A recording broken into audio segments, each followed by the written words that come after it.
typically at the center of controversy and political scandal since it's a notoriously red state. But they have found themselves home to the most hotly debated senatorial election in decades. It's now gone on for 2 weeks since the Republican candidate, Roy Moore, found himself on the receiving end of dirty politics. This was brought on by his Democrat competitor and has flat out refused to concede because of it. His determination to expose all that has been wrongfully done to him, including allegations of sexual impropriety, seems to have paid off. The special election to replace newly appointed Trump cabinet member Jeff Sessions took another dark turn which could make Moore the winner once and for all. Turnabout is fair play, and Moore has just brought it on now at the end of his relentless pursuit to exonerate himself from all the fraudulent allegations used against him, the most controversial senatorial election of our time. The Daily Mail reports, Republican Roy Moore, who lost a U.S. Senate race in a shocker after being accused of child molestation and other forms of sexual misconduct, has filed a lawsuit to try to stop Alabama from certifying Democrat Doug Jones as the winner. The court filing came about 14 hours ahead of Thursday's meeting of a state canvassing board to officially declare Jones the winner of the December 12th special election.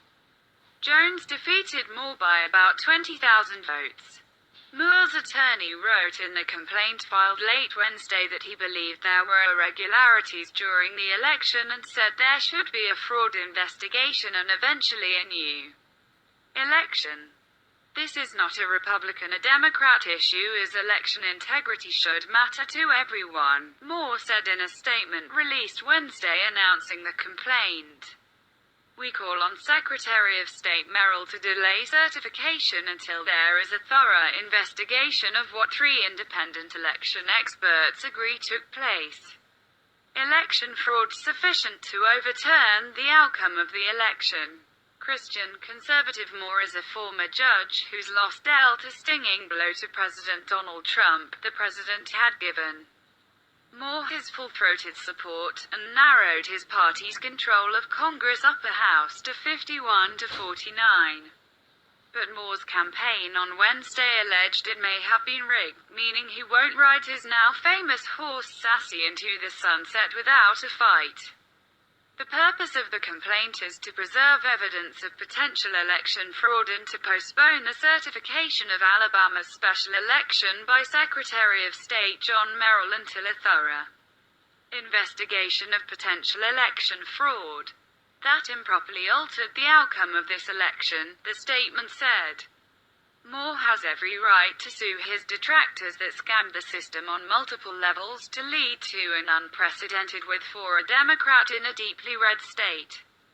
This sends a clear message that Republicans can't and won't go down without a fight, and it's about time the Democrats are held accountable for their crimes. Prissy Holly previously reported for Freedom Daily on the extensive fraud in this Alabama race. That's so much that it cannot go unnoticed, and Moore is making sure it doesn't. With that was a long list of excuses that liberals had to say that the results were unfairly going toward Moore. Just one example is an old standby, white supremacy, in the article.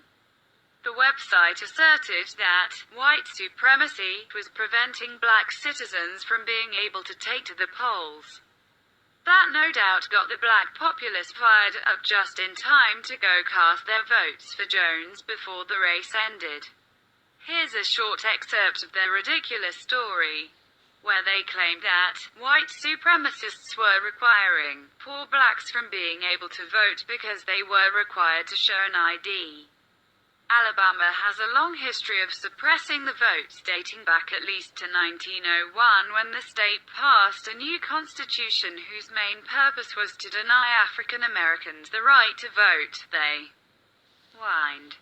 In 2011, the Republican-controlled state legislature passed a law that all voters must have a photo ID, which immediately disenfranchised many rural and poor blacks. Alabama has been sending Republicans to Washington for a very long time, and Roy Moore, despite the allegations leveled against him, has been a much-loved Republican for a very long time. If you're still doubtful that Democrats would do anything to win, then you might want to check and see if there is any sand in your ears. And if you know that they would, you're just not sure if they did, maybe an investigation into these claims would clear all of that up. Good on Moore for bringing justice in a very unjust election that he should have won.